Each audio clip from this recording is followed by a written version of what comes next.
I discovered my wife, 28F, of 7 years, is cheating on me, 30M. She doesn't know that I know. Advice. I don't know where to begin, but I guess there's no easy way to say this. This is the worst thing that has ever happened to me. I'm 30 years old. I work from home as a software developer. My wife, Emily, is 28. She's very beautiful. She's a hair and makeup artist. She's incredibly talented at what she does. She mostly works with brides and bridal parties, but over the last couple of years, her career has taken off. A lot of that success is thanks to John, who owns a popular local wedding venue. John has been a huge connection for her. Through him, she's gotten work with photographers, local advertising agencies, and even a few small modeling gigs. She's even modeled in some local ads herself. John's in his 40s, married with 3 kids, and his wife is very pretty for a mom of 3. I guess I get it though. My wife is younger and way better looking. Our marriage has been great as far as I know. Emily and I have been together since high school. We're still best friends. We have regular date nights and an active and exciting sex life, and she's always been thoughtful and caring. I never doubted her love for me. That's why this blindsided me. A week ago, I was working from home and I heard an email notification from my wife's laptop, which was plugged in for charging.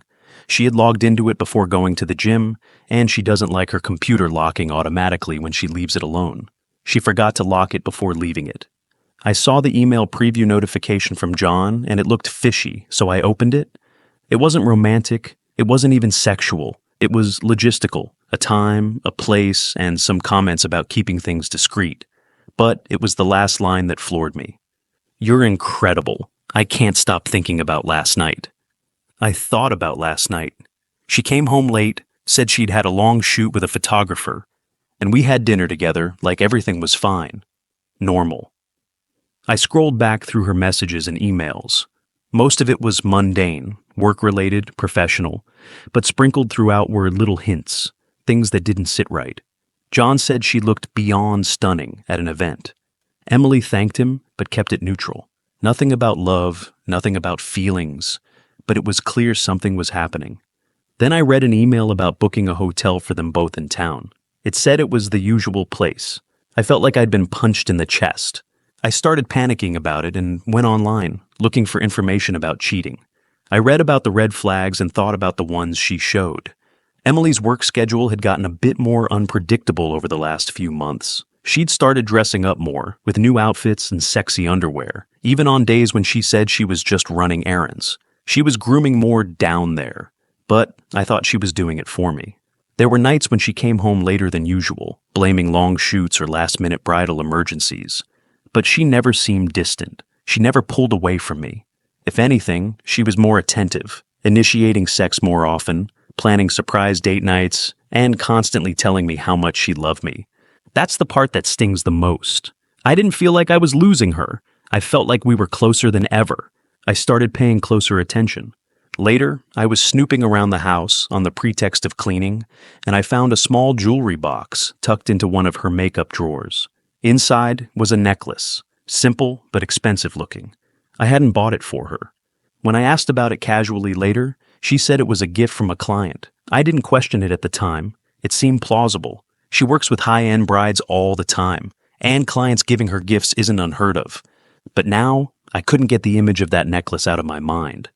I also started noticing other things, the new clothes and underwear, the grooming, little shifts in her behavior that seemed harmless on the surface but now felt suspicious.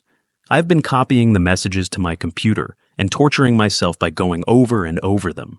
It goes back about a year, which is when her hair and makeup business started booming. Here's the thing. I don't think Emily loves John. I've read through the messages, and while he's infatuated with her, she keeps him at arm's length emotionally. There's no "I miss you" or "I love you." Just logistics, compliments, and occasional thanks. One time she even wrote, "Haha, go tell that to your wife." But it doesn't matter. She's sleeping with him, she's lying to me, and I don't know how to process that. I haven't confronted her yet. I don't even know how to start that conversation. I keep telling myself I need more proof, but maybe I'm just delaying the inevitable.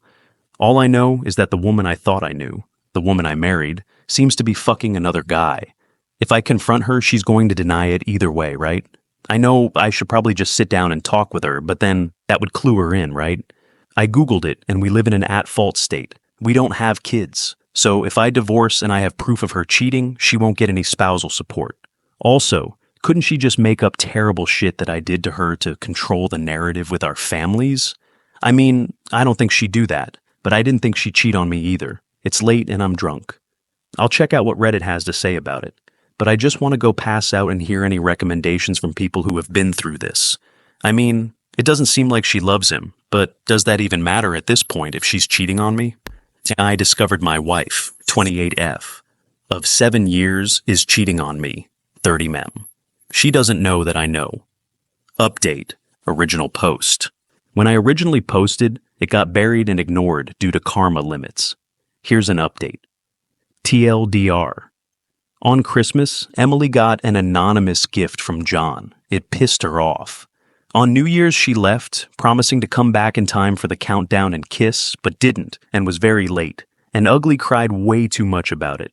I ordered a bunch of spy stuff off of the internet to do my own investigation. Update. Since my first post, I've done a lot of reading on Reddit and other forums about how to spot and catch cheaters. Her phone is password protected and I don't know the password. She's also pretty good about locking her computer, and it was just a fluke that I was able to catch it before. So, I knew I needed to get evidence.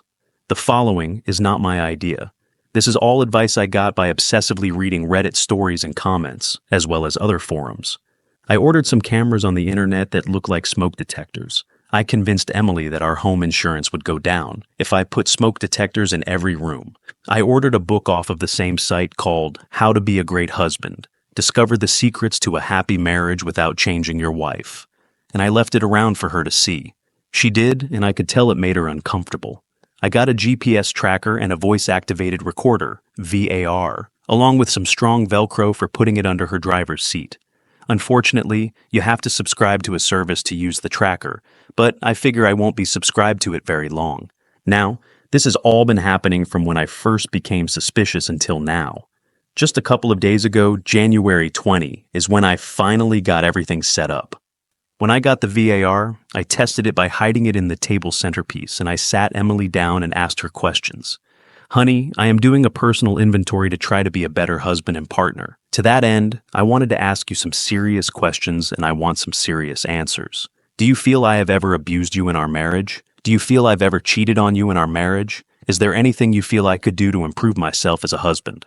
To the first question, she said no, of course not. To the second, she seemed reluctant, but answered no. To the third one, she said she wished we made love more. We've fallen off quite a lot since I got suspicious for obvious reasons, but I tried to initiate a couple of times, just to keep her complacent. My heart is not in it when we do it, and I think she can tell. I asked these questions so that she couldn't make up stuff about me abusing her or cheating on her later on. I don't think she would make up lies about me, but I didn't think she'd cheat on me either, so I don't know the woman anymore. The VAR got it all. I transferred the recording to the cloud. I put electrical tape over the display of the VAR so there wouldn't be a glow under her seat at night, and I plugged some cheap wired earbuds into the jack on the VAR, and then snipped it off at the plug so that the VAR wouldn't make any noise. Rolling back the clock to Christmas, we spent Christmas Eve and Christmas Day with her family. It was their turn. Her sister was there with her husband and kid, as well as her parents. We were at her parents' house. It was just an hour away. My parents live a couple of states over. Christmas Eve day, she got a gift bag delivered to her. I didn't see who dropped it off. My MIL said it was some teenager. The gift bag said, "To Emily from Santa." At first she thought it was from me, I think. I assured her it wasn't. It was a gold bracelet. It was pretty nice. Her mom and sister oohed and ahed over it. When asked where it came from, she said it probably came from a bridal party that was getting married on the 28th and wanted to reward her for giving a group discount and doing it last minute. She told us that they said she should expect a bonus. Yeah, it's ridiculous, but I nodded my head. Emiel and Phil sort of followed my lead like it was no big deal. Let me be clear that I knew it was from John. The bridal party would have signed their names, not written, from Santa. Emily must think I'm special needs to fall for that. I just got angry in the moment that she had that little respect for me, so I excused myself to the restroom. Later on, I saw her in the backyard on her phone. She seemed angry and was gesturing wildly. I figure she was reading John the Riot Act for almost exposing their affair. New Year's. She had the wedding on the 28th and was working with another bride for a wedding on the 4th. Whenever her phone would go off, I'd wonder if it was him. On New Year's Eve during the day, she got more buzzes and dings on her phone than normal. She would look at them annoyed. I asked her what the problem is, and she said the bride getting married on the 4th is a real bridezilla. That night, she said she had to step out to go meet with Bridezilla. She told me she'd be back in time to kiss me at the countdown. She came back at around 1:30 a.m. She was crying, sobbing actually, going straight to the bathroom and coming out 10 minutes later. I told her to calm down and asked her what the problem was. She said she was so sorry. I asked why she was sorry. She said because I missed the NYE countdown. I told her she was entirely too upset for it to be just that, but she assured me it was. She even held my face between her hands, stared at me, and told me she loved me. I asked her if she had anything else to tell me. She assured me that she didn't. I asked her point blank then if she cheated on me. She swore up and down that she didn't and that she was upset because she missed the countdown. Since we've been married, we've always kissed each other when the clock struck midnight. I gave her every opportunity to come clean, and she still lied to me. Since then, I got the cameras and the other stuff and installed it all. Now, I'm going to wait to get more tangible evidence as well as start consulting divorce attorneys. I expect it will be a while before I update again. I'll be hanging out on Reddit, though. This place is addicting. Edit. Trying to head off comments. Getting real undeniable proof is important because my family loves Emily. They think of her like a daughter. In her family, she's the golden child who can do no wrong.